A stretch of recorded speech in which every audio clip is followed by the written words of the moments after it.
Bueno, muy buenos días a todos. De verdad que para nosotros es un placer que estén conectados en este webinar. Mi nombre es Alex Espinosa, soy el coordinador comercial de AmCham Barranquilla Atlántico. Y de verdad pues que desde la Cámara es un gusto poder tener a toda la comunidad de empresas afiliadas y sus colaboradores en este webinar Invertir en Estados Unidos, nueva perspectiva de negocios, en donde nos están acompañando unas firmas que tienen toda la experticia y todo el conocimiento en la temática. Le damos las gracias especialmente a RSM, nuestra firma afiliada, donde también nos está acompañando Méndez, Molieri Company y Calderaro Lao Group.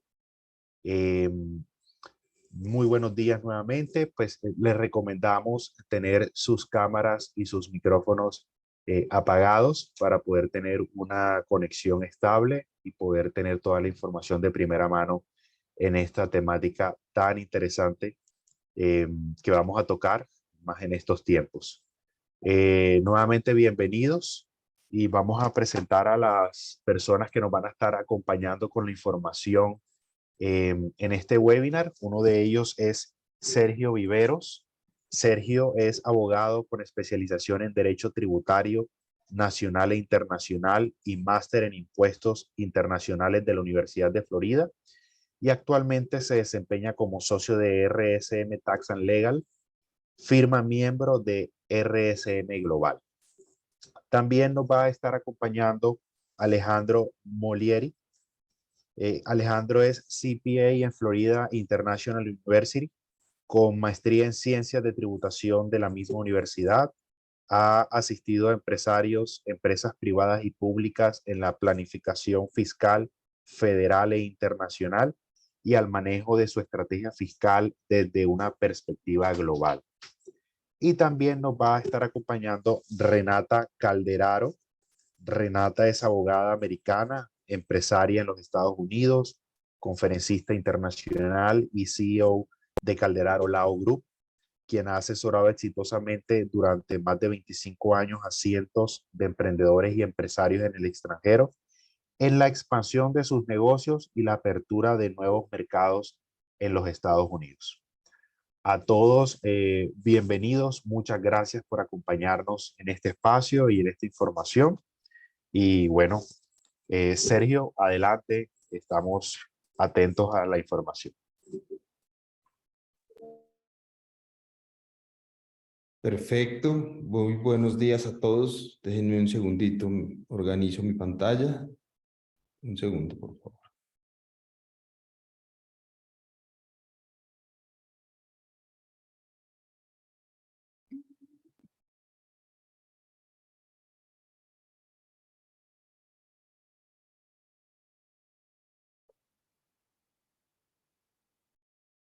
Perfecto.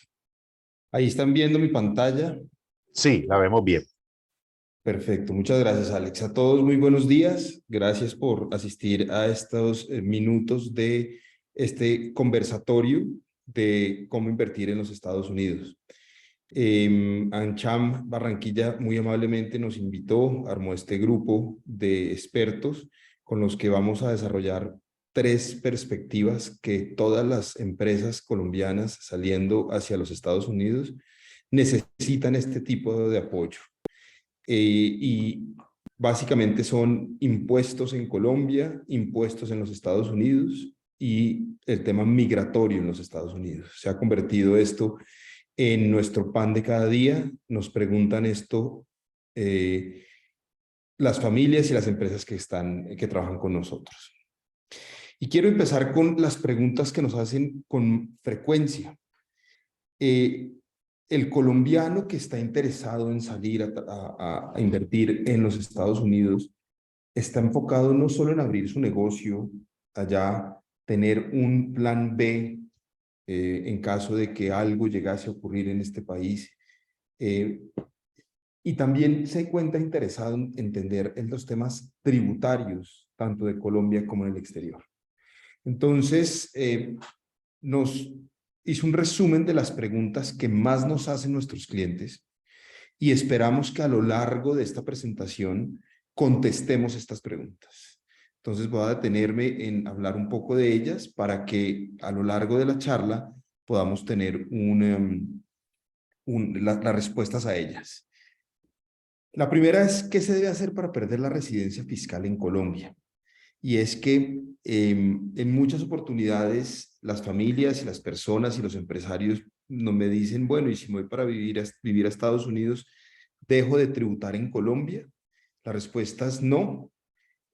Por más de que yo me vaya a vivir a los Estados Unidos, es posible que yo siga tributando en Colombia. Entonces, este es el primer aspecto que debemos tener en cuenta. Lo segundo que me preguntan es, bueno, ¿y cómo hago para sacar recursos del país?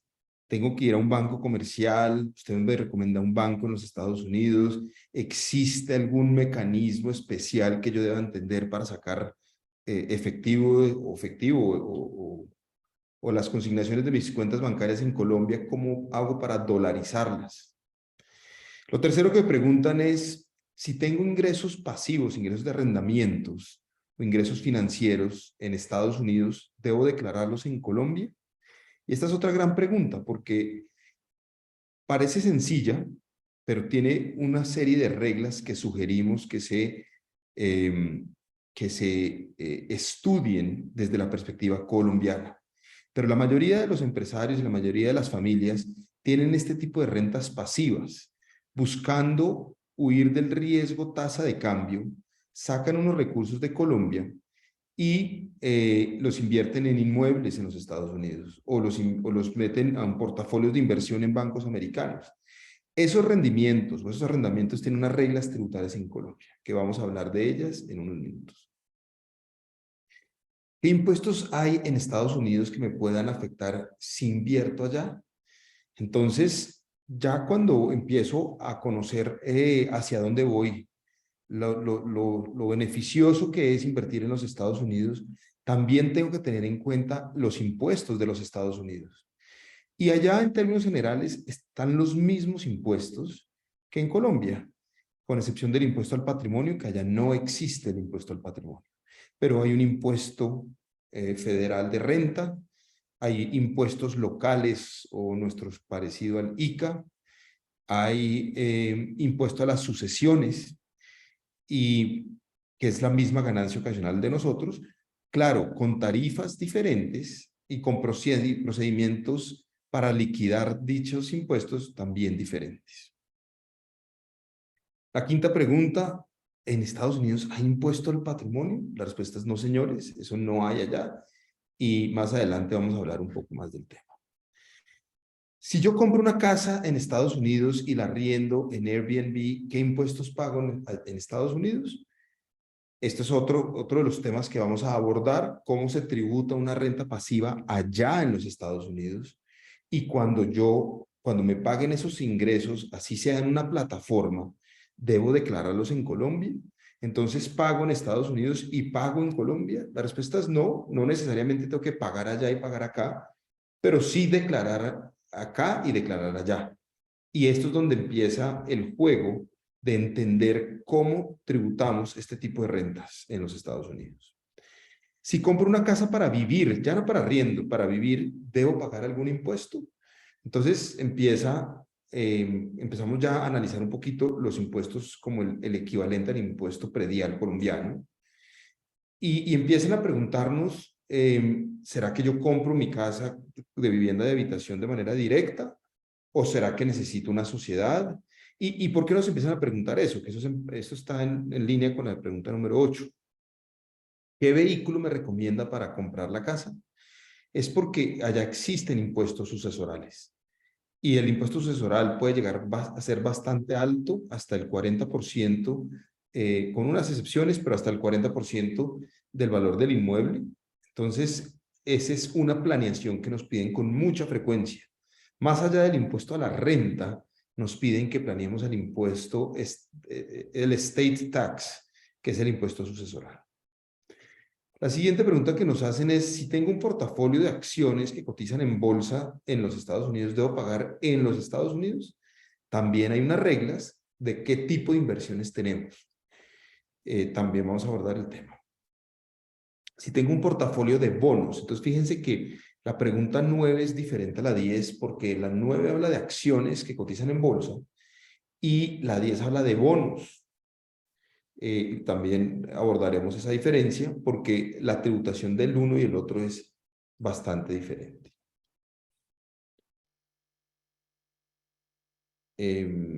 Ok, sigo con las preguntas y espero resolvérselas a lo largo de la charla.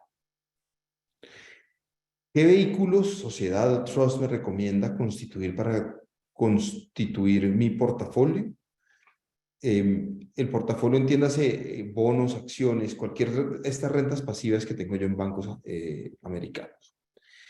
La 12, si me voy a vivir a Estados Unidos y tengo una sociedad activa, es decir, una sociedad operativa, y este es un caso más, es el más común, quiero decirlo. Repito, si me voy a vivir a Estados Unidos y tengo una sociedad activa en Colombia, ¿qué debo, que en Colombia, que me reparte dividendos, debo declararlos en los Estados Unidos? Entonces, esta es la historia de que el empresario va a vivir en los Estados Unidos, se vuelve residente americano, pero su compañía queda en Colombia. Y al quedarse su compañía en Colombia, tributa en Colombia, pero este empresario debe declarar en Estados Unidos sus ingresos de fuente mundial. No quiere decir que vaya a pagar impuestos en Colombia y adicionalmente impuestos en los Estados Unidos. Existen varias figuras para descontar los impuestos que se pagan en Colombia por este tipo de situaciones donde se pueden descontar impuestos pagados en Colombia en los Estados Unidos. No quiere decir que pago acá el 35 más el 10 de dividendos y allá vuelvo y pago el 35 más otro impuesto de los dividendos. No, se descuentan impuestos en Colombia. Pero esta pregunta 12 es la más preguntada cuando trabajamos familias que se quieren ir del país, que dejan sus empresas en Colombia, porque no todas las empresas las podemos sacar. Hay unas que sus plantas están acá, sus tierras están acá, todos sus empleados quedan acá en Colombia, pero ellos sí deciden como personas naturales irse a vivir a los Estados Unidos. La 13, si me voy a vivir a Estados Unidos y tengo una sociedad pasiva, entonces ya viene una diferencia entre la 12 y la 13. Si me voy a vivir a Estados Unidos y tengo una sociedad pasiva de arriendos, es decir, yo tengo una sociedad en Colombia inmobiliaria donde lo único que recibo son arriendos de locales comerciales o de bodegas. Esa es la diferencia entre la pregunta 12 y la 13. Y la pregunta es, si si me voy a vivir a Estados Unidos, tengo en Colombia una sociedad que me genera arriendos, que son unas rentas pasivas, que me reparte dividendos, ¿debo declararlos en los Estados Unidos? Vamos a verlo, la respuesta es sí, se deben declarar. Y hay que, dependiendo de quiénes sean los dueños de la sociedad colombiana que viven en los Estados Unidos, de ese número dependerá cómo se declaran esas rentas. Siguiente, ¿dónde me recomendaría constituir mi sociedad? Entonces, llegan familias y me dicen, no, es que Delaware es un paraíso fiscal. La respuesta es no, eso no es así. Los 50 estados americanos tienen el mismo impuesto de renta. Lo que pasa en Delaware es un anonimato especial y unas reglas amigables desde el punto de vista del derecho corporativo. Es decir, los estatutos, las cortes comerciales, tienen mucha más experiencia y fuerza en Delaware que en los demás estados. Florida es otro país, otro estado donde me preguntan mucho que si deberían constituirse ahí. Y al final del día les digo que sí, que la Florida, que es el estado dentro de los Estados Unidos donde más van a residir las familias colombianas. La pregunta 15 es lo que les contaba, ¿será que Delaware es un paraíso fiscal? Por favor, pónganme en Delaware. Yo les decía, no siempre es buena idea estar en Delaware, porque hay situaciones en las que si uno está en Delaware y tiene ingresos en la Florida, puede que pague doble ICA. Y ahí no tiene sentido, o el equivalente al ICA. Siguiente. ¿Qué estructura societaria me recomienda para mis negocios activos en los Estados Unidos? Entonces, esta es una historia diferente a la que les contaba de la pregunta número 12. Y aquí la historia es la familia colombiana, dueña de una empresa colombiana, decide abrir fronteras en los Estados Unidos. Entonces ya viene un negocio activo, ya no es el negocio de tener un portafolio, de tener unos apartamentos para arriendo, sino realmente voy a poner una planta de producción en los Estados Unidos. Realmente voy a montar una compañía de servicios en los Estados Unidos. Y ahí es donde tengo que entender cuál es la estructura adecuada para invertir en los Estados Unidos. Siguiente. ¿Qué es la planeación tributaria y patrimonial preinmigratoria? Nuestra sugerencia cuando llegan las familias interesadas en ya sea residir en los Estados Unidos o invertir en los Estados Unidos o sacar activos hacia los Estados Unidos, nuestra sugerencia es que se tenga un mapa holístico de la situación tributaria, migratoria, patrimonial, porque juegan supremamente importante la comunicación entre los asesores colombianos y los asesores americanos. Es común que si no se hace este tipo de planeaciones termine pagando yo doble impuesto, tanto en los Estados Unidos como en Colombia, habiendo suficientes reglas para mitigar el impacto de la doble tributación. Y lo mismo ocurre con el tema migratorio. Puede que para efectos tributarios migratorios haya unas reglas de residencia fiscal, pero esas reglas no son las mismas desde el punto de vista jurídico del derecho migratorio. Y finalmente, ¿qué tipo de visa les sirve a los colombianos para vivir en Estados Unidos? También abordaremos ese tipo de visas que son las que más nos adaptan a las familias colombianas. Perfecto. Entonces, arranquemos. Yo tengo un índice con 6 puntos que quiero abordar con ustedes. Mi trabajo acá es contarles desde la perspectiva colombiana los temas más álgidos que se necesitan entender. Importante este aviso parroquial, y es que ninguno de estos 6 puntos han sido modificados por la reforma tributaria.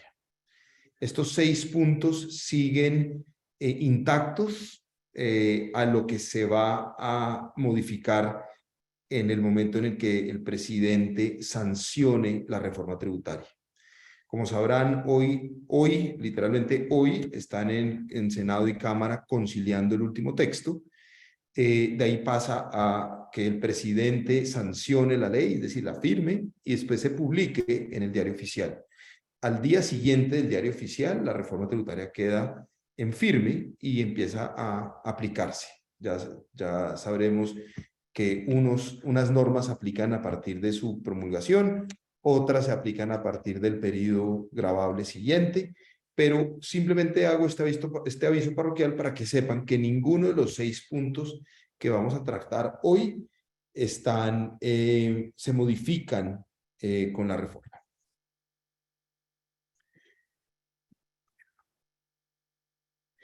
La primera es la residencia fiscal. Entonces, importante que sepamos que una cosa es el tema migratorio de entrar y salir a los Estados Unidos, de los Estados Unidos, y la otra, muy diferente, es qué se considera residente fiscal desde la perspectiva colombiana. Lo importante aquí es que el que quiera perder la residencia fiscal, y ya les digo por qué quisiéramos perder la residencia fiscal, debe permanecer fuera del país más de 183 días, es decir, dentro de los Estados Unidos, pero el colombiano de nacimiento también tiene que cumplir con uno de 2 requisitos adicionales, y es que más del 50% de sus ingresos estén donde está domiciliado, es decir, en los Estados Unidos, o más del 50% de sus bienes están administrados en los Estados Unidos. Esto quiere decir que el colombiano, por el hecho de montarse un avión y llegar a los Estados Unidos y tener su Excel donde nos dice que duró 183 días, no solo por ese hecho se pierde la residencia fiscal. debe cumplir con los otros dos que les digo, y es tener más del 50% de su patrimonio en los Estados Unidos o más del 50% de sus ingresos en los Estados Unidos. Esto es importante entender para qué quisiera uno perder la residencia fiscal. Y la residencia fiscal nos dice lo siguiente, que el que sea residente fiscal colombiano va a tributar sobre sus ingresos y su patrimonio de fuente mundial. Entonces, la familia, el empresario que quiere perder la residencia fiscal y solo tributar en Colombia por lo que tiene en Colombia y no por lo que tiene en los Estados Unidos, debe cumplir con este proceso de perder la residencia fiscal.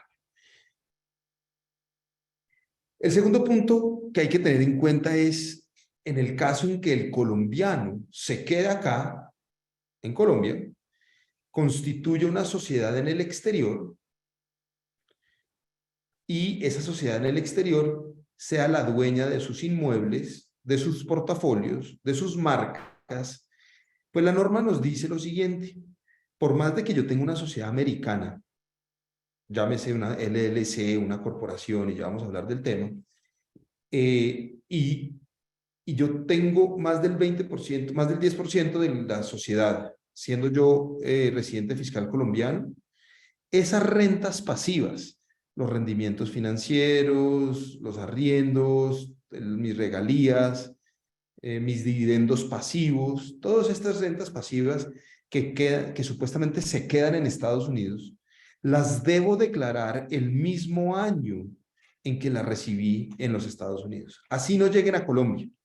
Entonces, cuando nos preguntan, familias nos dicen, pero ¿por qué tengo que pagar esto en Colombia si yo no he traído la plata?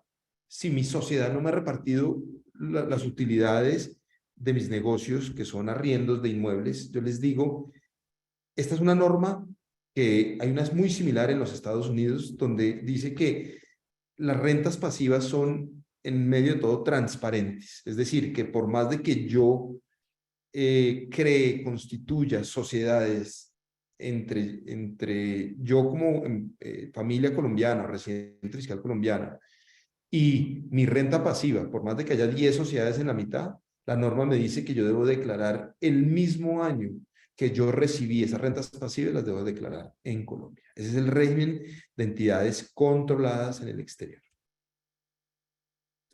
¿Y qué es lo más común? Al final del día, lo que están haciendo las familias colombianas es sacar unos excedentes de liquidez y invirtiéndolos en productos financieros. Entonces nos llaman a que los acompañemos a la búsqueda de bancos, podemos recomendarles bancos del primer nivel, pero al final del día, estas son unas rentas de portafolio, las que hacen las familias colombianas y invierten en bonos o acciones. Aquí lo que queremos resaltar es que no sugerimos que un colombiano como persona natural invierta en un portafolio de inversión en los Estados Unidos, porque el impuesto sucesoral puede llegar hasta el 40%. Es decir, si yo como colombiano tengo un excedente de liquidez y quiero sacar mis excedentes de Colombia y me voy a un banco, el que sea, puede ser el Citibank, el JP Morgan, el que sea, y yo personalmente abro la cuenta e invierto, el día que yo falte, el día que yo fallezca, los Estados Unidos me va a cobrar el 40% a mi familia de lo que tenga yo allá. Por eso, en ninguno de los casos sugerimos que la inversión se haga a través de personas naturales. Bueno, el cuarto punto que queremos resaltar acá son las rentas activas. Entonces, aquí tiene mucha relevancia la planeación tributaria pre-inmigratoria y la planeación tributaria per se para determinar cuál es el mejor vehículo para utilizar.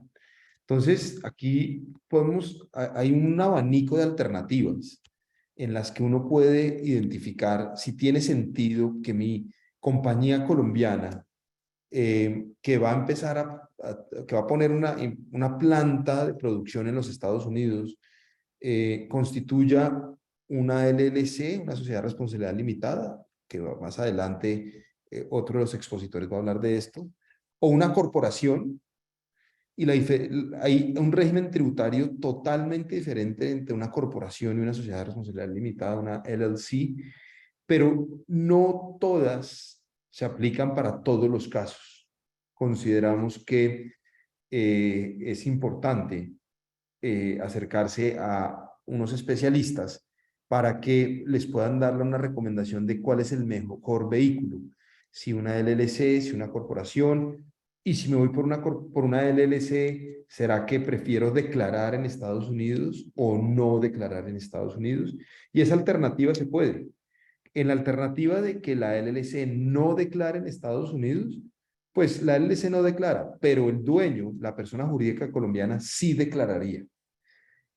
¿Cuál es mejor? Esto varía dependiendo de cada uno de los negocios que se vayan a analizar.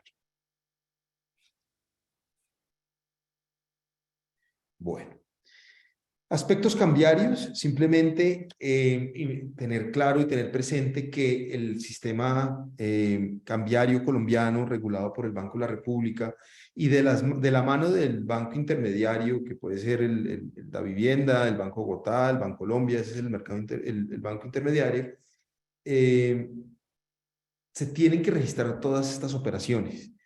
Todo tiene que salir a través del sistema financiero. Si el dinero ya está en los Estados Unidos y quiero usarlo de una manera diferente de la que lo saqué, debo avisar al Banco de la República de que van a haber una serie de cambios en la manera o en la destinación de los recursos que yo saqué. Y les pongo un ejemplo. Resulta que yo llevo ahorrando, no sé, $50 mensuales hace 15 años y ya tengo un capital importante. Esos $50 los fui sacando mes a mes hacia los Estados Unidos y hoy me dicen, oiga, para aplicar a mi residencia fiscal, perdón, aplicar a mi visa de inversionista en los Estados Unidos, pues necesito unos recursos. Entonces yo voy a usar esos $50 mensuales que saqué hace 15 años, que ya es un capital importante, pero yo lo fui sacando con un formulario cambiario. Ahorita, por el hecho de yo decidir aplicar a mi visa de inversionista, perdón, tengo que revisar cuál fue el formulario cambiario que yo usé en Colombia para sacar mi dinero y si debo cambiarlo, debo avisar que lo estoy cambiando. No siempre lo podemos cambiar, pero sí existen mecanismos para actualizar el registro cambiario de la manera como yo saqué mis recursos. Esto es un tema bastante importante porque están llegando bastantes consultas de la Superintendencia de Sociedades donde nos preguntan este tipo de situaciones. El sexto punto, y esto es un tema que no existía en nuestras planeaciones diarias, acuerdos de protección de inversiones. Resulta que nosotros como asesores veníamos siempre trabajando con tratados para convenios de doble imposición, que eran convenios que Colombia ha firmado y que al firmarlos tenían un régimen tributario bastante amigable. Eso se llaman los famosos CDIs, convenios para evitar la doble imposición. A raíz de la incertidumbre que ha generado el gobierno en ciertas situaciones, nos han venido preguntando que si existen tratados internacionales en los que se puedan proteger las inversiones que hay en Colombia. Y me explico. Si hay una familia americana o una casa matriz americana que haya invertido en Colombia, ¿será que entre Estados Unidos y Colombia hay un acuerdo de protección de inversión? La respuesta es sí, sí los hay. Colombia ha firmado más o menos 12 y dentro de los 12 que tiene están los Estados Unidos.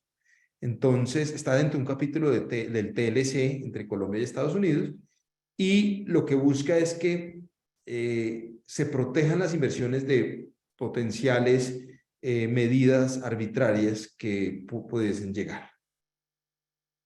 Entonces, básicamente, estos son los 6 puntos que yo quería abordar brevemente. Y quisiera darle la palabra a Sonia para que Sonia y Alejandro de la firma Méndez Molieri, quienes trabajan todo el tema tributario, legal, contable en los Estados Unidos, nos ilustren en las respuestas a las preguntas que abordamos al principio de la presentación. Muchas gracias, y si quieren hacernos preguntas ahorita o al final, no sé cuál sea el mecanismo más eficiente, si más bien al final quedo a disposición de ustedes. Gracias.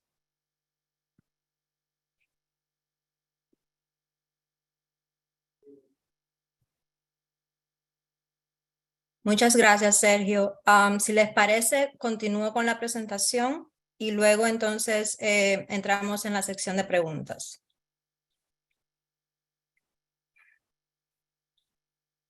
Un minuto para compartir mi pantalla.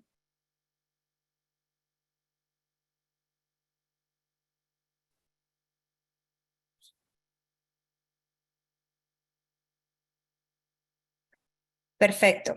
Entonces, bueno, como Sergio mencionó, pueden aplicar varios impuestos si una persona, un individuo se decide a entrar a invertir en los Estados Unidos.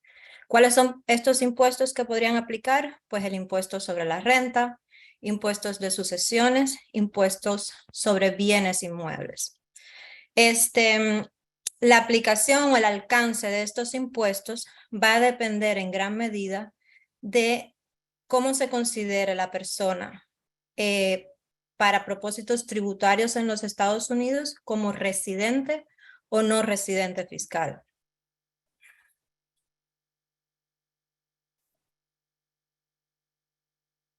Un segundito.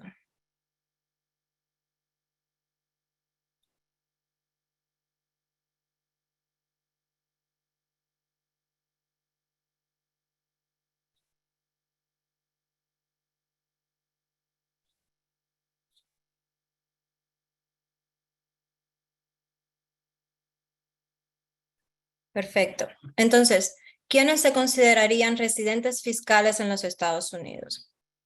Pues un ciudadano que haya nacido o se haya naturalizado en los Estados Unidos va a ser inmediatamente considerado residente fiscal americano. Un residente permanente, que son aquellos individuos que hayan recibido el Green Card, o una persona que haya permanecido en los Estados Unidos por más de 120 días, de acuerdo a la prueba de presencia sustancial en los Estados Unidos. ¿Quién sería considerado un no residente fiscal? Pues todos aquellos individuos que no cumplan con ninguno de estas tres pruebas. Aquellos que no sean ciudadanos, aquellos que no hayan recibido su Green Card o aquellos que no hayan pasado más de 120 días en el país.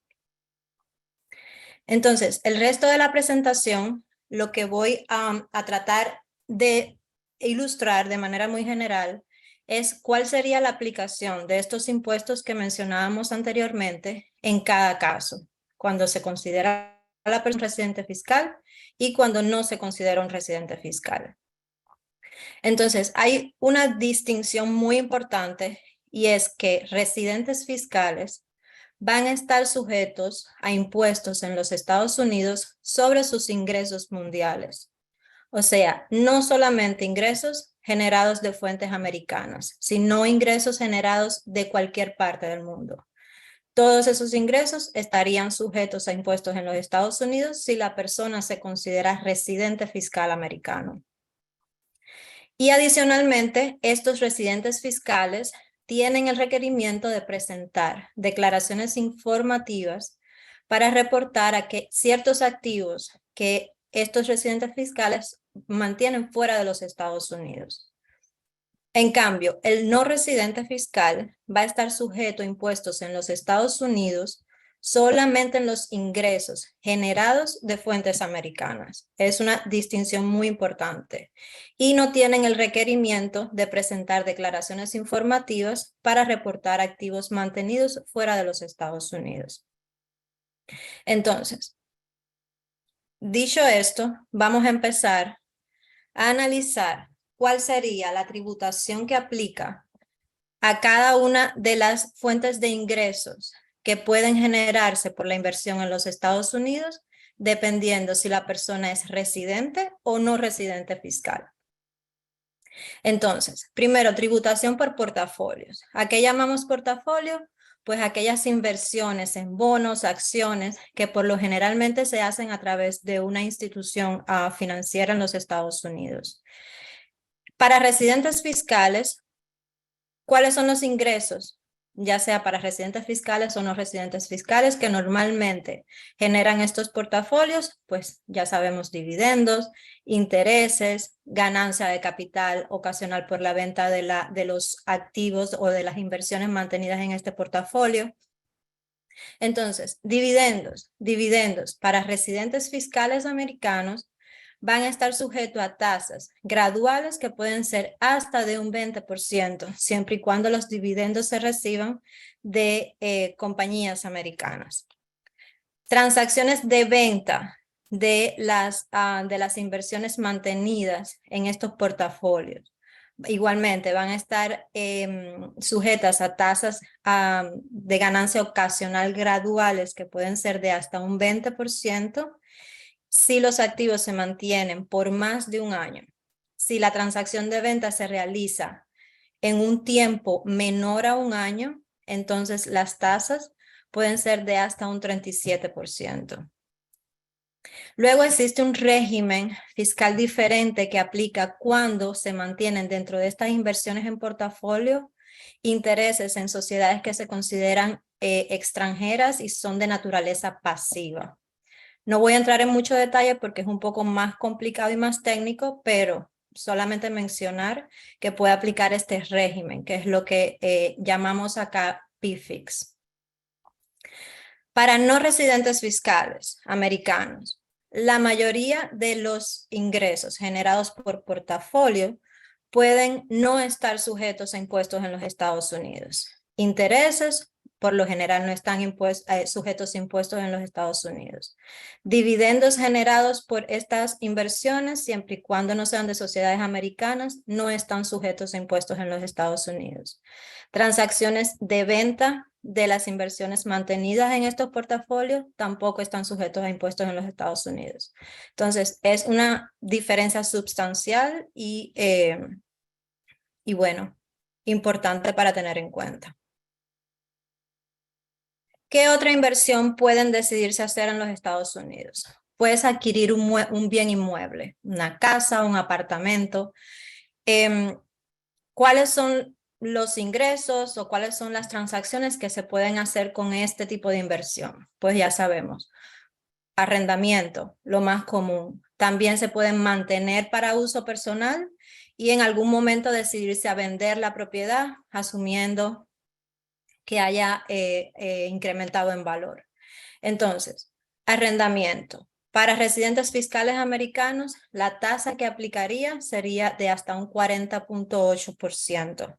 Igualmente, son tasas graduales, la mayor que aplicaría sería un 40.8%. Si la persona se decide a vender el inmueble, igual aplicarían tasas de ganancia ocasional que pueden ser de hasta un 23.8% si la propiedad se mantiene por más de un año. Si la transacción de venta se realiza dentro del año de haber adquirido la propiedad, entonces aplicarían tasas graduales que pueden ser de hasta un 40.8%. El impuesto de sucesión. ¿Qué es el impuesto de sucesión? Bueno, la persona adquiere la propiedad en los Estados Unidos, tenemos un apartamento, una casa en los Estados Unidos valorado en $10 millones, por poner un ejemplo. Pues al ser este ya un activo mantenido dentro de los Estados Unidos, si la persona fallece, independientemente del estatus fiscal de esa persona como residente o no residente fiscal, esa persona va a estar sujeta o el valor de esa propiedad en los Estados Unidos va a estar sujeta al impuesto de sucesión al momento que la persona fallece. Entonces, para individuos considerados residentes fiscales americanos, existe una exención que es un valor que se excluye del valor de la propiedad que va a estar sujeto al impuesto de sucesión, que en la actualidad son alrededor de 12 millones de dólares. Entonces, por poner un ejemplo, digamos que el individuo tiene una propiedad en los Estados Unidos valorada en 20 millones de dólares. Desgraciadamente, el individuo fallece, el valor de esa propiedad va a estar sujeta al impuesto de sucesión, que son el 40%. Puede ser hasta el 40%. Sin embargo, este individuo va a tener una exclusión de 12 millones de dólares y el 40% solamente va a aplicar a la diferencia entre el valor de la propiedad y esta exclusión. En cambio, para no residentes fiscales. Para no residentes fiscales, empecemos con el arrendamiento. El arrendamiento va a estar sujeto a tasas graduales que pueden ser de hasta un 37%. La venta de la propiedad, la ganancia por la venta de la propiedad, si se mantiene por más de un año la propiedad y la venta se ejecuta al año siguiente o en un periodo adicional a un año, la tasa que aplica sería hasta un 20%. Igualmente, tasas graduales y la mayor que puede aplicar es de un 20%. Si la venta se realiza dentro del año de haber adquirido la propiedad, entonces aplicarían tasas graduales que pueden ser de hasta un 37%. La sucesión. Y este punto me voy a detener porque es importante la diferencia que existe en la tributación americana para residentes fiscales y no residentes fiscales. Si la exclusión, el valor de la exención para residentes fiscales americanos es de alrededor de 12 millones, para no residentes fiscales americanos es solamente de $60,000.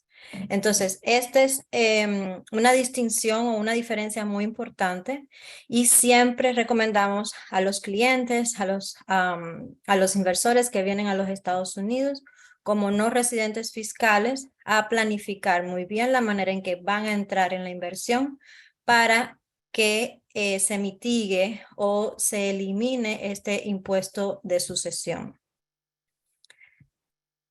Continuando con la tributación por operaciones. Digamos que la inversión que se decide hacer el individuo en los Estados Unidos es una compañía americana.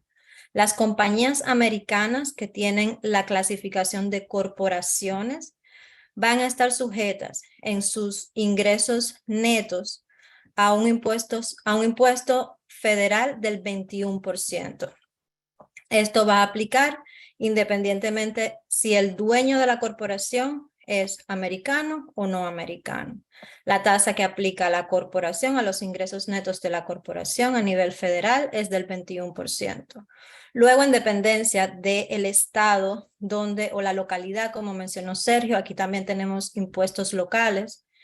Dependencia de la localidad o el estado donde se decida crear esta sociedad, esta compañía, pues también aplicaría un impuesto estatal. Es importante destacar, si el dueño de la compañía es residente o no residente, no van a estar, el dueño como individuo no estaría sujeto a impuestos sobre las ganancias que genera la compañía, a no ser que la compañía haga una distribución de dividendos de esas ganancias. Entonces, si eso pasara, entonces el residente o el no residente fiscal, dueño de la compañía, estaría sujeto a impuestos en dependencia del valor de esa distribución.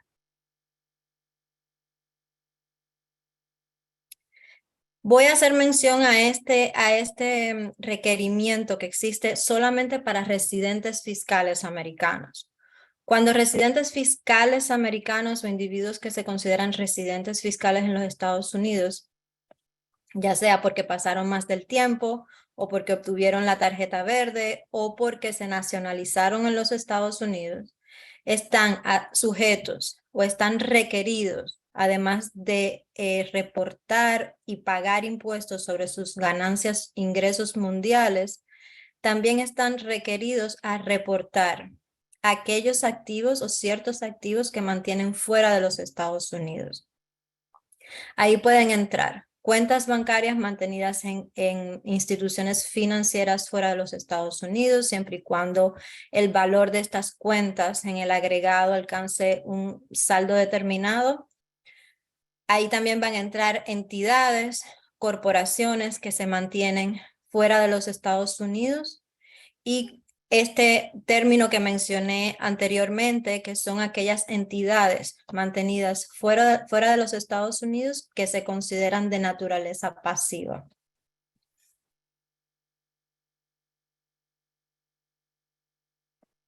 Entonces, una pregunta muy común que recibimos de clientes. Bueno, ¿y cuál es la recomendación para entrar con una inversión en los Estados Unidos? ¿Es una LLC? ¿Es una corporación? ¿Es un fideicomiso?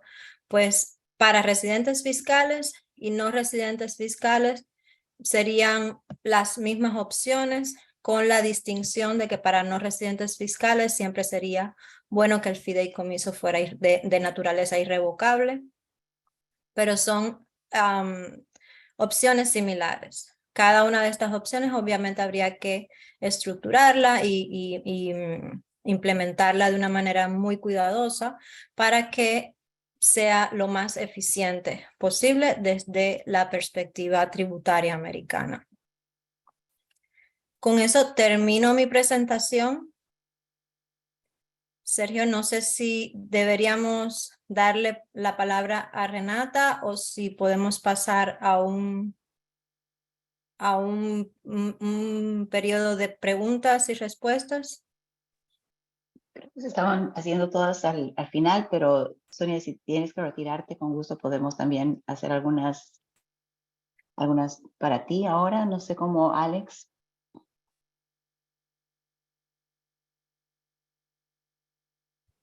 No sé si me escuchan. Sí, como deseen, la verdad.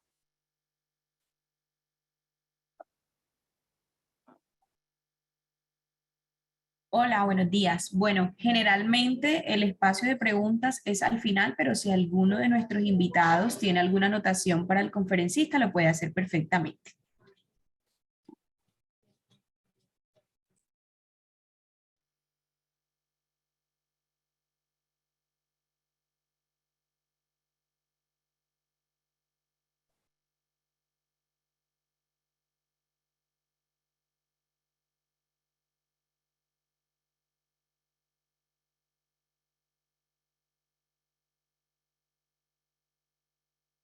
Perfecto, bueno, creo que si desean, voy compartiendo mi pantalla.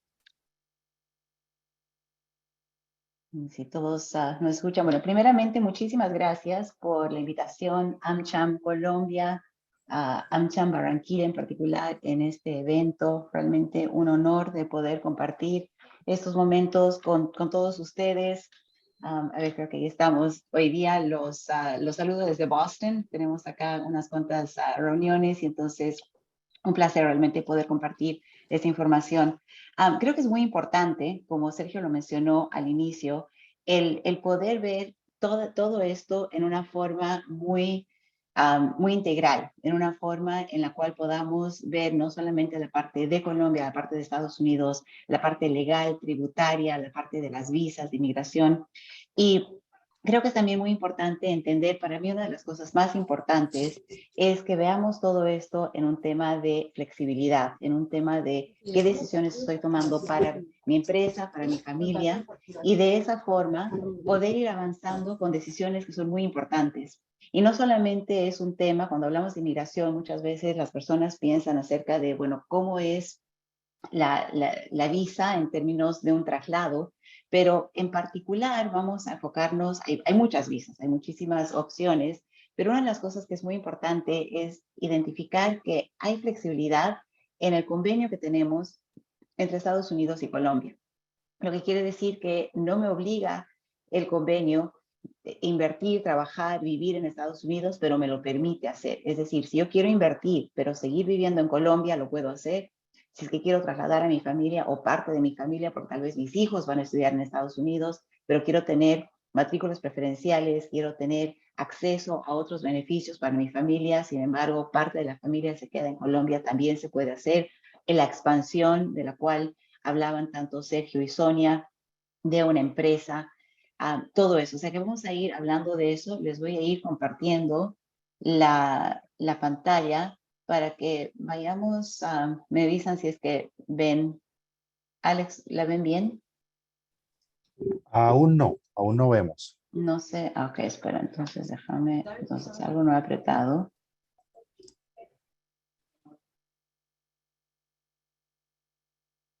Disculpen acá. No para. Ok, creo que lo pongo.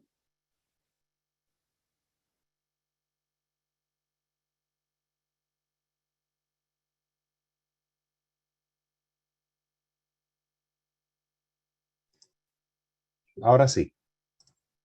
Excelente, muchísimas gracias. Entonces, bueno, acá nosotros estamos trabajando hace ya más de 20 años con Colombia, gracias a Dios, de una forma muy exitosa. Y hablamos de un plan de acción para asegurarnos de que las cosas se hagan adecuadamente, todo dentro, ¿no? Sin estas ilusiones grandiosas, como digo, de decir, bueno, eso es lo que se puede hacer, ganarse, ¿no?, millones de dólares haciendo una inversión o lo que fuera, de poder realmente entender cuáles son las cosas que se pueden hacer. Entonces, número uno, ¿quiénes son nuestros clientes?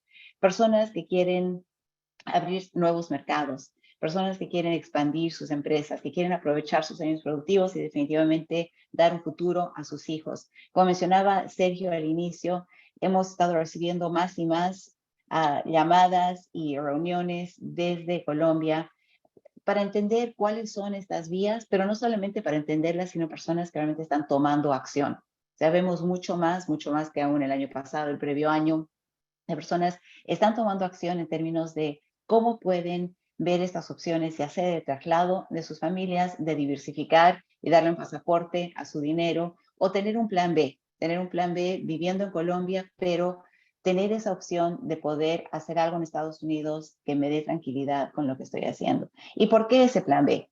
Ese plan B, hablamos con muchas personas en muchos países, en particular nuestros clientes en Colombia lo que nos dicen es, quieren tener no solamente una opción de expandir sus empresas, de poder tener un nuevo mercado, de poder también vender desde los Estados Unidos hacia otros países, y más que nada poder estar trabajando con una legislación que permite más planificación, con una legislación que les permite estabilidad en ese crecimiento de sus empresas, de poder diversificar y no solamente en mercado, pero a veces también en algún tipo de producto o servicio. Y muchas veces nos indican que también lo que quieren es tener esa tranquilidad, esa paz de mente para sus familias, para asegurarse que con cualquier eventualidad, si es que surge una nueva oportunidad para su familia en términos de estudios, en términos de empresa, poder también avanzar con esa visa. Entonces, aunque hay muchísimas opciones de visa, vamos a hablar específicamente acerca de una visa que es la E2 y la E1, que son visas a través del convenio que tenemos con Colombia, y vamos a ir un poquito más en detalle en eso. Entonces, hablemos primero de la E2, que tal vez varios de ustedes han escuchado de la E2. Es una visa que les permite a ustedes controlar dónde es que quieren estar. Como les mencionaba, no es que les va a obligar a estar en un país u otro, les permite estar si quieren todo el año en Estados Unidos o estar solamente un día de todo el año. Y de esa forma poder, en conjunto con Sergio, con Sonia, con Alex, poder hablar acerca de realmente una planificación completa de dónde es que quiero o debo tributar, de dónde es que quiero o debo vivir. Y en particular esta visa, como les menciono, les permite hacer esta planificación. Tampoco hay monto mínimo, y este es un punto muy importante porque muchas de las personas que nos llaman han escuchado que hay un monto mínimo de 500,000, de 800,000, de 1,000,000, a veces te dicen de 150, de 200, y realmente no hay un monto mínimo. Les vamos a dar un par de ejemplos, porque creo que la mejor forma de poder compartir realmente los beneficios y los requisitos es a través de la vida real. Entonces vamos a compartirles algunas de las historias de nuestros clientes, qué es lo que han hecho y cómo han logrado sus visas. Y además, esta visa permite incluir a otros socios o empleados en el proyecto. Es decir, si es que hay dos familias o dos socios que quieren invertir en un solo proyecto, lo pueden hacer, no quiere decir que tienen que duplicar esa inversión. También permite, y este es un punto muy, muy importante, que la persona que está en Colombia y quiere invertir en algún negocio en Estados Unidos, ya sea un negocio ya operativo o que esté expandiendo su empresa o que vaya a tener un nuevo emprendimiento, puede más bien mandar a una persona de confianza de Colombia que no necesariamente tiene que ser accionista en la empresa de Estados Unidos y que más bien de esa forma pueda manejar y administrar su empresa aún desde Colombia y tener esa persona, tal vez su mano derecha, tal vez es un familiar, tal vez es alguien con quien ha trabajado previamente, que pueda manejar y administrar su negocio y su inversión en los Estados Unidos y esa persona más bien tener la visa que igual le permite estar con su familia, permiso de trabajo, los permisos de estudio para los hijos y todos los beneficios necesarios para que la persona pueda trabajar en el país. También existe la visa E1 y esta es una visa que no es la de inversión, es una visa muy interesante porque es una visa que más bien permite que la persona que está exportando, y este es un punto muy importante, que mucha gente no la conoce, pero es a través del mismo convenio que tenemos con Colombia y nos permite que es prácticamente una visa para los importadores y exportadores de Colombia. Y esto no significa solamente cosas tangibles. No es que tengo que estar necesariamente llevando el textil o llevando un producto en particular en un barco, en un avión. A veces los hemos hecho también con servicios y esto es algo que vamos analizando en caso por caso. Les voy a comentar también en unos momentos acerca de un caso que tuvimos hace muchos años, pero aquí el punto es que se puede hacer muchísimo con esta visa E1 si es que uno más bien lo que quiere hacer es ingresar al mercado estadounidense nuevamente sin obligación de vivir en el país.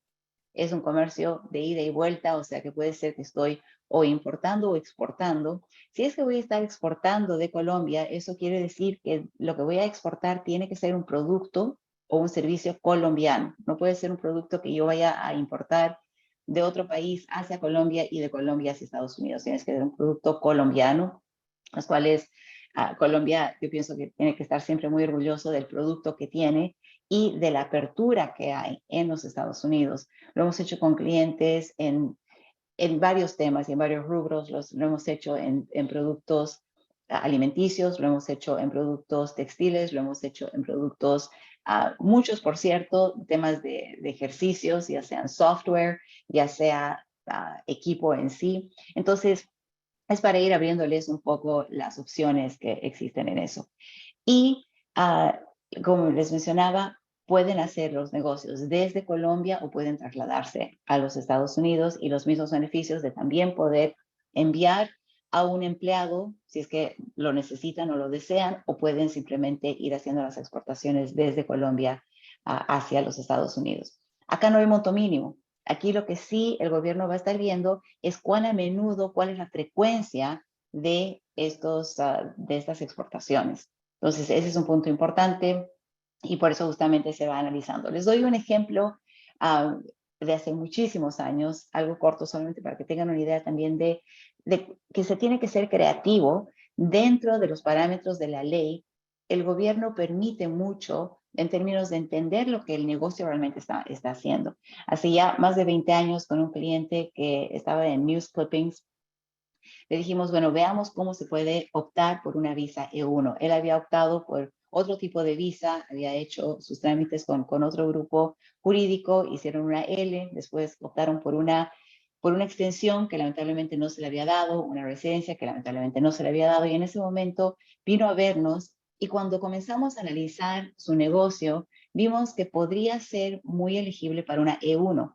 Él hoy en día ya es ciudadano. Hicimos la E1, la residencia y después el pasaporte americano. Pero imagínense con qué tipo de negocio.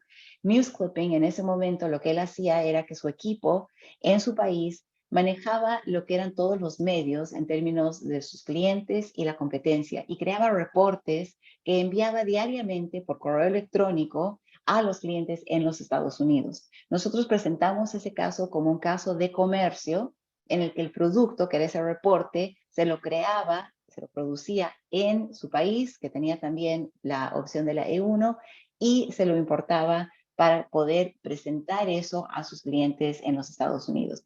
Y con eso pudimos optar por una E1. Entonces les menciono solamente esto para que vayan teniendo una idea de la flexibilidad que puede tener uno dentro de lo que es la parte migratoria. Acá les voy a mencionar algunos ejemplos breves de algunos clientes que aún durante pandemia comenzaron sus negocios. El primero es de un cliente, Esteban, quien compró una pizzería ya establecida, porque muchas veces los clientes nos preguntan, bueno, una de dos, ¿cómo hago la inversión? ¿Cómo voy a encontrar el negocio si es que compro algo ya existente? ¿Por qué están vendiendo ese negocio? Y todo eso vamos a manejarlo en unos momentos que les voy a ir explicando acerca del due diligence, acerca de todo el proceso muy transparente que existe en Estados Unidos. Pero en particular, creo que es importante ver acá estos ejemplos. Esteban decidió comprar una pizzería, lo ayudamos a identificar algunos negocios, revisó todo tipo de negocios en diferentes rubros y optó por comprar este en particular. Lo compró por $120,000. Entonces, siendo esa pregunta de cuál es ese monto mínimo, realmente van a ir viendo que no hay un monto mínimo en particular. Su inversión fue de $120,000. Como ven, lo compró justo en el momento que iba a comenzar la pandemia, o sea, obviamente sin saberlo. Cuando compró el negocio, estaba facturando $18,000 mensualmente el negocio. Hoy en día, los últimos números que tenemos de su declaración 2021, facturando $91,000 mensual. No es que necesariamente es o la mejor pizza, pero yo pienso que sí es el mejor servicio y lo que él ha añadido, que por cierto, él en particular es de Argentina, él ha regresado a Argentina porque también tiene algunos negocios allí, o sea que ha estado también yendo y viniendo. Y aquí lo interesante es que su enfoque más que nada ha sido en mercadeo y servicio al cliente. Y con eso ha incrementado la facturación de una manera bastante importante. Como ven ahí los números en esta pizzería. Carolina, sin embargo, más bien decidió comenzar algo nuevo. La experiencia que ella tenía en servicios culinarios, catering en particular, hizo una inversión de casi $160,000, comprando equipos, comprando un montón de inventario en particular. Comenzó igual, 2019, su facturación mensual era una de unos 17,000. Hoy en día, como ven, 2020 obviamente fue un año bastante fuerte y difícil en términos de catering. 2021 ya regresó a lo que estaba en el 2019. Marcus, él es de Canadá. Él tiene un negocio bastante interesante. Este negocio también fue un emprendimiento. Invirtieron un poco más de $200,000. Fue inversión completa los primeros 2 años, como ven, 2017, 2018, realmente estaban solamente en modo inversión. Ya para lo que fue el cierre 2021, estaban facturando $134,000 al mes. Este año está aún mucho más. Justamente tuvimos una extensión que presentamos de su visa hace un par de semanas, 2 semanas y media más o menos, y el consulado en Canadá nos mandó una carta indicando que el expediente está tan completo que ni siquiera están pidiendo la entrevista con él, sino que ya le van a simplemente pedir el pasaporte para hacer el sello. Y son estas historias que les vamos a ir comentando ahorita de cómo puede ser que uno o compre un negocio, compre una franquicia, haga un emprendimiento. En este último, como les digo, más que nada ha sido una historia muy interesante de esa persistencia, de entender el negocio y la industria. Acá tenemos también algunos números de previos años. Ya les voy a ir comentando más de un poco de casos específicos que creo que es lo importante. Y les comparto 3, porque creo que acá es interesante. En este caso sí hemos cambiado acá sí los nombres solamente por temas confidenciales, pero son historias de nuestros clientes que nos llaman, que nos cuentan qué es lo que está pasando, ese apoyo que se va dando con ellos. Y en este caso el reto en particular era un reto más que nada de familia y de seguridad. Ellos de una ciudad en la que sintieron que realmente no tenían la seguridad para sus hijos, y más que nada de permitirles ir a un cine en la tarde solos con sus amigos, o que iban a ya estar entrando a edades de estar en fiestas, y nos llamaron y nos dijeron, estamos bien, estamos absolutamente bien en nuestro país, tenemos nuestra empresa, somos profesionales, nos manejamos de forma adecuada, estamos con nuestra familia, pero realmente el reto más grande para nosotros va a ser, mientras nuestros hijos van creciendo, el tema de seguridad. Entonces comenzamos a ver una estrategia para ellos que les permitiera tener esta flexibilidad, y cuando ellos se sintieran listos, poder hacer esa, vamos a decir, ese traslado o esa transición. En el caso de Camilo y Francesca, vimos varios negocios, y en esto es que trabajamos muy en conjunto con las personas que justamente van identificando qué oportunidades hay de negocios en los Estados Unidos. Vamos evaluando eso en términos de la parte legal, si es que va a calificar o no para la visa. Se tomaron todas estas acciones, ellos evaluaron sin siquiera viajar acá, todo lo evaluaron desde su país, viendo qué opciones tenían, y siempre recomendamos que en el momento que ya vean que las opciones les interesa, que hay algo en particular que les gusta, sí viajar, ver el negocio, poder entender de qué se trata, entender cómo se está manejando, cuáles son las proyecciones de crecimientos. Y en este caso, lo que ellos compraron, no sé por qué hoy día tenemos varios ejemplos de gastronomía. En este caso compraron un negocio que es prácticamente es un restaurante pequeño, solamente desayuno y almuerzo. Casualmente, la persona que estaba vendiendo este negocio tenía 2 ubicaciones. Otro cliente nuestro compró la otra ubicación, que es otra pareja también. Y ahora ellos dos, que se han conocido, han visto cómo trabajan, están unificando toda su metodología para poder franquiciar este negocio, que es algo bastante importante en términos de, y les voy a ir comentando esto también, en términos de qué es lo que también la ley permite que las personas hagan, ya sea franquiciar un negocio que esté en Estados Unidos, o también un concepto de Colombia hacia los Estados Unidos, y vamos a hablar de eso en un par de minutos.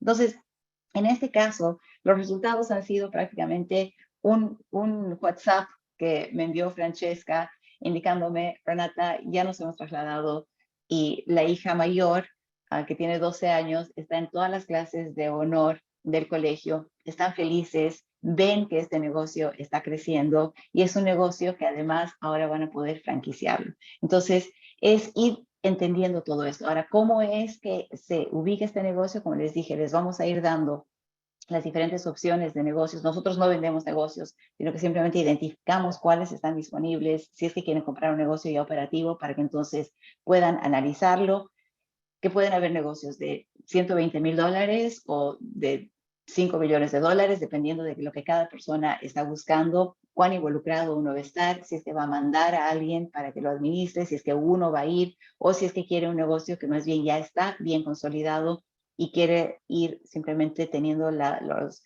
reportes e ir pudiendo manejarlo mucho más de una forma macro e independiente. Y ahí lo que ellos dijeron es, déjate asesorar, porque realmente, aunque ellos no entendían mucho de este tipo de negocio, porque nunca habían manejado esto anteriormente, ahora ven y han ido viendo los números y cómo en estos meses, y esto por cierto, estoy hablando, se trasladaron hace 2 meses a los Estados Unidos justamente para poder también ingresar hacia principios del año escolar. Ese trámite son ese tipo de cosas que se van haciendo con cada persona. En el caso de Fiorella, es más bien alguien que lo que quería era, ella trabajaba en una empresa familiar, entendía también que quería hacer algo por su cuenta, algo independiente, para ir creciendo profesionalmente, porque ella lo que había estudiado era muy diferente a lo que hacía la empresa de la familia, y quería tener un tiempo de crecimiento antes de poder regresar a la empresa y poder apoyar a la familia.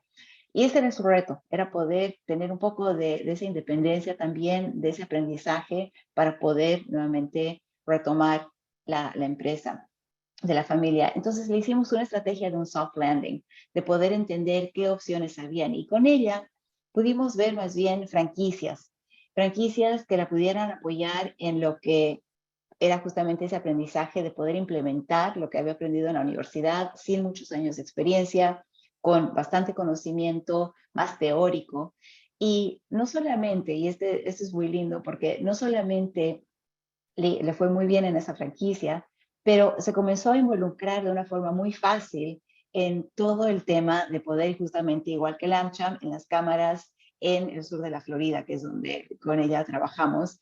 Y hoy en día, que realmente es un orgullo, está, y esto después de años cortos de estar en la Florida, ya está en el directorio, el Board of Directors de la Cámara de Coral Gables. Y esto justamente puso en su LinkedIn hace unas cuantas semanas. Y para nosotros ese es un orgullo, ¿no? Y lo que ella decía es, posiciónate ahora, haz las cosas para que de aquí, y esto creo que es un buen consejo para todos nosotros, para de aquí a un año, ¿dónde es que vamos a estar? ¿Qué es lo que vamos a estar haciendo?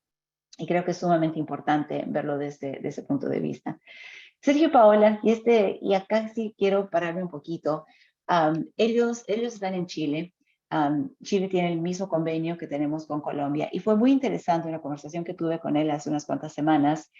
El reto, él también viene de una familia que tiene una empresa bastante grande, es una empresa familiar, y él vio y como familia vieron que era necesario poder diversificar mercados. Y aunque son muy fuertes en Latinoamérica, en particular en Chile y bueno, en varios otros países de Sudamérica, decidieron que ahora querían ingresar a los Estados Unidos, pero querían hacerlo de una forma más pequeña, por llamarlo así, en términos de ir entendiendo cómo se hacen negocios, porque realmente sí, hacer negocios en Estados Unidos es diferente que en nuestros países en Latinoamérica. Decidieron hacer algo bastante diferente. Les mostramos algunos cuantos negocios y realmente fue el primero que vieron, por el cual decidieron que es una peluquería canina, algo extremadamente diferente. Ellos están en logística, o sea que muy diferente a lo que hacen, pero nuevamente para poder entender cómo se maneja el tema de empleados, la parte tributaria, la parte de administración de un negocio. Sergio y Paola, él es uno de los hijos del fundador de esta empresa, están todavía en Chile porque acaban de tener su segundo bebé. Y él fue muy claro en decirnos que no le interesaba estar en Estados Unidos y que potencialmente hasta junio ni siquiera harían el viaje. Entonces iban a comprar algo pequeño, pero que pudieran igual manejarlo desde fuera del país. Hicimos igual una estrategia de soft landing, pero más que nada de la inversión, no de la persona, de poder entender qué es lo que él quería hacer y cómo quería hacerlo. Y al ver este negocio y ver, y literalmente las palabras de Sergio hace unas cuantas semanas que me llamó, me dijo, Renata, en Estados Unidos veo que maltratan los negocios. Y dije, Sergio, ¿qué pasó? Me dice, no, me dice, imagínate que estoy incrementando la facturación, tengo el negocio hace un poco más de 2 meses, ya he incrementado y pienso que para el cuarto mes voy a haber incrementado la facturación mensual por $5,000. Me dice, y eso que no estoy en el país, todavía ni siquiera tengo la visa, no estoy viendo el día a día de los empleados, pero con puntos claves que estoy cambiando, que son básicos a todo tipo de negocio en cualquier industria, estoy haciendo estas mejoras. Y creo que ese es el punto importante también, de no tener esos perjuicios de que tal vez va a ser muy difícil, sino entender que realmente el manejo de estos negocios se puede facilitar con toda la tecnología que hay, con reportes semanales, diarios, y con cosas básicas que pueden ser, lo que nosotros por lo general vemos es que muchos de los clientes mejoran un poco el mercadeo, mejoran servicio al cliente y con eso hacen incrementar todo el tema de realmente poder avanzar con el manejo de un negocio. Les mencioné hace un par de minutos el tema de las franquicias, y aquí sí quiero pausar para poder conversar de esto, porque el tema de una franquicia muchas veces parece mucho más grande de lo que necesita ser. Y para los Estados Unidos, dentro de la legislación americana, permite que cualquier concepto esté o no ya operativo en los Estados Unidos y haya sido o no franquicia en el extranjero, se puede registrar como franquicia y puede de esa forma también comenzar a generar ese crecimiento y proyección de su marca de Colombia hacia los Estados Unidos sin tener que uno estar operando cada una de esas tiendas. Como lo hemos usado, ha sido con empresas que más bien quieren poder expandirse hacia los Estados Unidos a través de otros inversionistas que quieran abrir esos territorios, que quieran manejar sus empresas, que quieran tener también, en ciertos casos, opción para poder obtener una visa o no, y de esa manera poder justamente tener esta flexibilidad de crecimiento, esa flexibilidad de poder posicionar la marca y algún concepto en particular de, en este caso, que puede ser en varias cosas. Lo hemos hecho, sí, en gastronomía, lo hemos hecho en temas de tiendas, lo hemos hecho en temas, tenemos uno en particular que es limpieza de casas, que es así, ya era franquicia en México, que justamente lo estamos estableciendo también en Estados Unidos. Entonces, todo esto para hablar acerca justamente de esa flexibilidad, de cómo poder posicionarse en los Estados Unidos,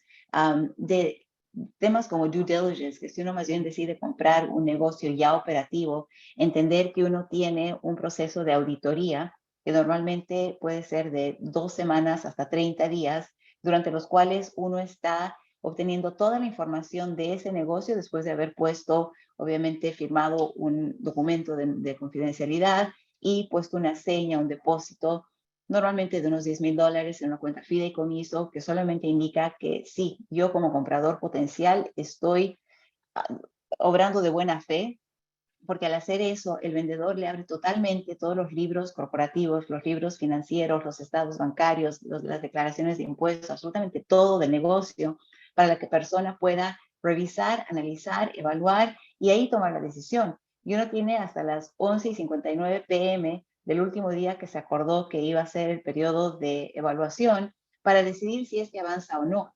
Y no hay ninguna penalidad si es que decide no avanzar y simplemente se retira del negocio. Entonces son cosas así que son importantes entender, de esa flexibilidad que existe, no solamente en los tipos de visa que pueden existir, que como les mencioné al principio, hoy día por el respeto al tiempo estamos enfocándonos muy específicamente en lo que es la visa E1 y la visa E2 a través del convenio, pero también existen visas para personas con habilidades extraordinarias, para deportistas, para atletas, para educadores, para personas de negocios, para personas en las ciencias.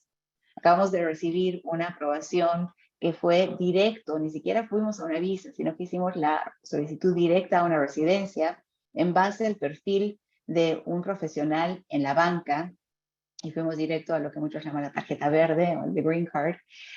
Entonces hay muchísimas opciones, visas para ejecutivos. Entonces, todo eso en esta flexibilidad que existe y abundancia que yo llamo dentro de la legislación migratoria de Estados Unidos, la flexibilidad que existe de no necesariamente tener que trasladarse a los Estados Unidos, pero poder hacerlo, la flexibilidad que existe de poder trasladar un concepto y más bien hacerlo crecer a través de las franquicias, la flexibilidad que existe en términos de tal vez comprar otra franquicia o emprender algo nuevo, como fuimos viendo a través de algunos de los ejemplos. Y esa libertad de tomar yo la decisión si es que el tipo de negocio, el monto que voy a invertir, si es que voy a mandar más bien a alguien que va a manejar ese negocio. Y también la responsabilidad, porque creo que cada uno de nosotros, y tenemos aquí a varios empresarios que nos están compartiendo su tiempo y les agradezco por este tiempo, pero la responsabilidad de, teniendo ya esta información,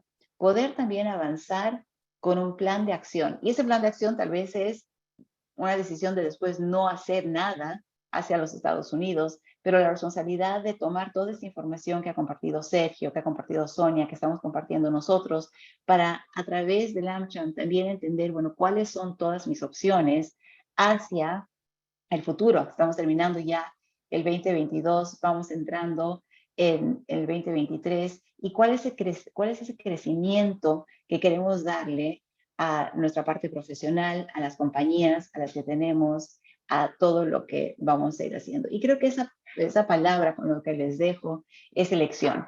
Elección de qué es lo que queremos hacer en el 2023, cuál es esa oportunidad entre Estados Unidos y Colombia que puedo optimizar con la información adecuada y poder manejarme aún si es que van cambiando leyes en mi país, ¿cómo puedo usar leyes estables? Estando, y bueno, de Barranquilla a Miami es un salto, o si es que quiero hacer algo en Texas, o no, o sea, tenemos 50 estados, nosotros en particular, aunque nuestra oficina principal está en Miami, estamos en el área de Brickell, pero manejamos a los 50 estados, manejamos a Puerto Rico. O sea, ¿qué es lo que realmente puedo hacer desde Barranquilla para poder optimizar estas oportunidades? Entonces, bueno, con eso les dejo nuevamente, les agradezco a toda esta, poder participar y darles esta información. Alex, muchísimas gracias. Renata, no, muchísimas gracias a ti por la información. De verdad que información relevante que muchos empresarios y muchas personas acá desde Barranquilla y demás ciudades que están participando están interesados en conocer. Pues nuevamente le damos las gracias a todos por haberse conectado en esta mañana. Le damos las gracias a nuestra firma afiliada RSM por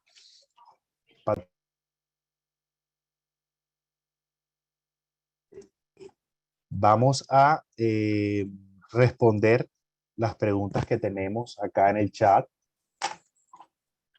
A ver si nos ayudan nuestros conferencistas. Tenemos una primera pregunta. Si como persona natural invierto en acciones en bolsa de Estados Unidos, ¿a qué impuestos estoy sujeto? No sé, Sergio será la persona que puede ayudar a responder esta pregunta.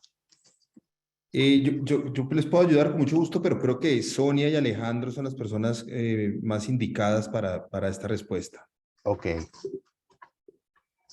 Sí, bueno, todo va a depender obviamente de del estatus del inversionista, si se considera residente fiscal o no residente fiscal americano. Si la persona entra en la inversión como no residente fiscal americano y las inversiones que se mantienen en este portafolio son inversiones extranjeras, o sea, no en sociedades americanas, entonces por lo general los ingresos que genere ese portafolio no van a estar sujetos a impuestos en los Estados Unidos. Muchas gracias. Yo agregaría algo, Diga. perdón, Sonia, y si quieres profundizar, ¿qué pasa si sí son acciones americanas? ¿Cuál sería el efecto si es no residente? ¿Y cuál sería el efecto si es residente? Sí, claro. Si son residentes americanos y, digamos, hay dividendos, ingresos por dividendos que pagaron sociedades americanas que forman parte de esta inversión, entonces las tasas podrían ser de hasta un 20%, progresivas de hasta un 20%, siempre y cuando la inversión en la corporación americana se haya mantenido por más de un año. Cuando no son residentes fiscales americanos, aplicaría igual tasas progresivas de hasta un 20% sobre esos dividendos. Puede aplicar una retención del 30% sobre los dividendos de fuentes de sociedades americanas para no residentes fiscales en los Estados Unidos.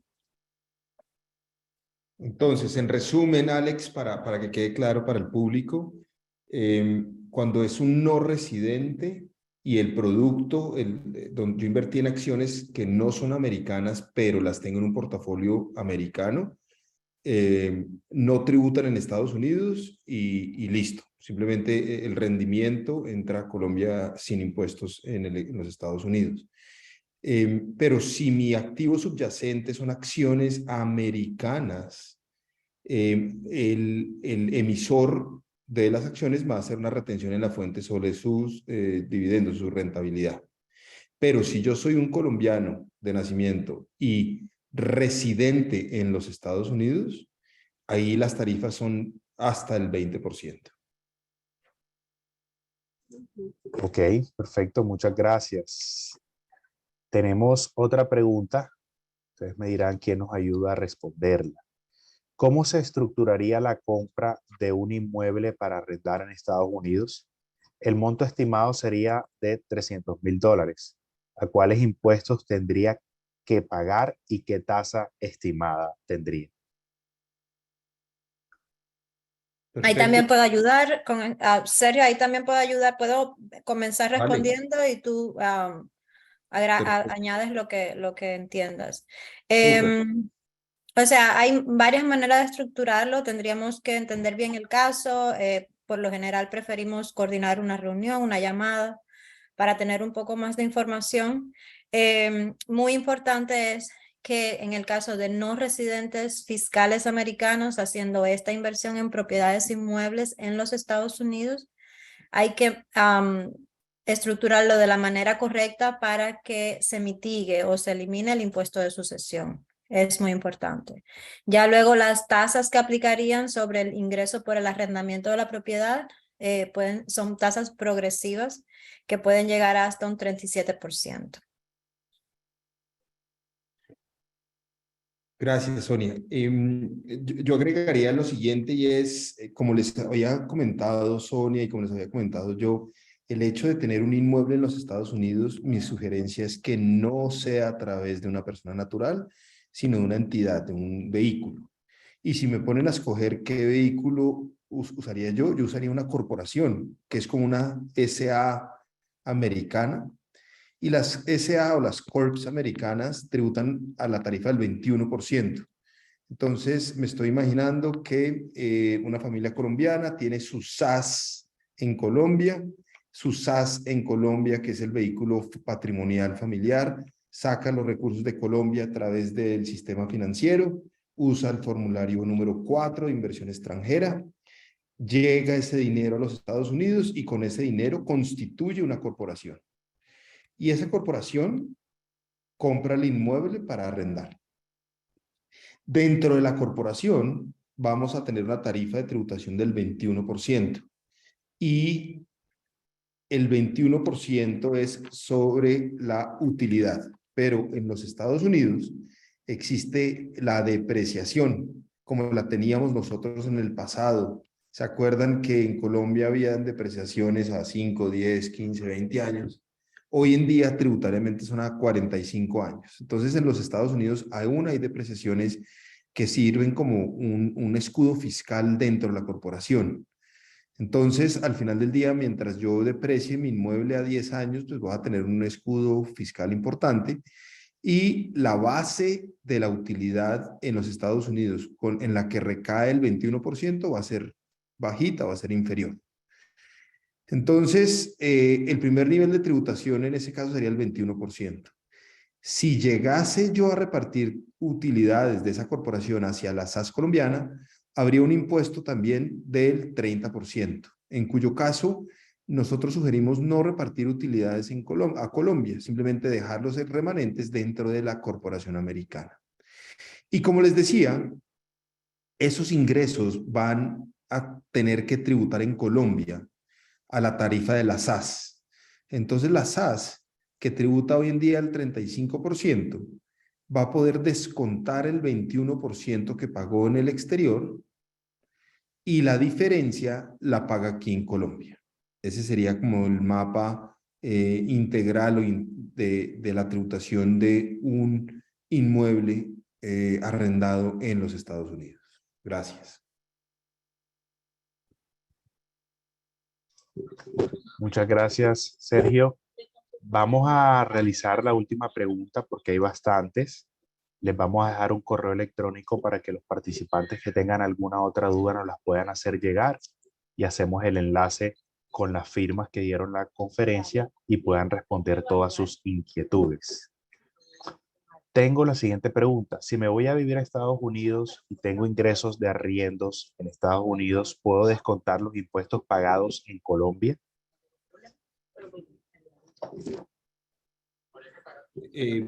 También con gusto les ayudo. Sí, dependiendo de dónde sea yo residente fiscal, volvemos a lo mismo, pero si yo estoy residiendo en los Estados Unidos y tengo arriendos en Colombia pago el impuesto, ese impuesto lo puedo descontar en los Estados Unidos. Y viceversa, si lo que tengo son inmuebles en Estados Unidos, pago impuestos en Estados Unidos, y soy residente colombiano, los puedo descontar los impuestos americanos en mi declaración de renta colombiana. Ok, perfecto. Muchas gracias, Sergio. Comentarle a todos los participantes que vamos a estar haciéndoles llegar las memorias de este webinar. Ahí va a estar incluidas las presentaciones que se acaban de realizar y también los contactos de las firmas que nos brindaron esta información para que ustedes puedan ponerse en comunicación con ellos y resolver también cualquier inquietud. Nuevamente, pues le damos las gracias a Sergio, a Alejandro, a Renata, a Sonia por su información, por su tiempo, a RSM, a Méndez Molieri Company y Calderaro Lao Group. Desde AmCham Barranquilla Atlántico, es un gusto poder seguir creando espacios para nuestra comunidad de afiliados y deseamos que tengan un resto de mañana excelente.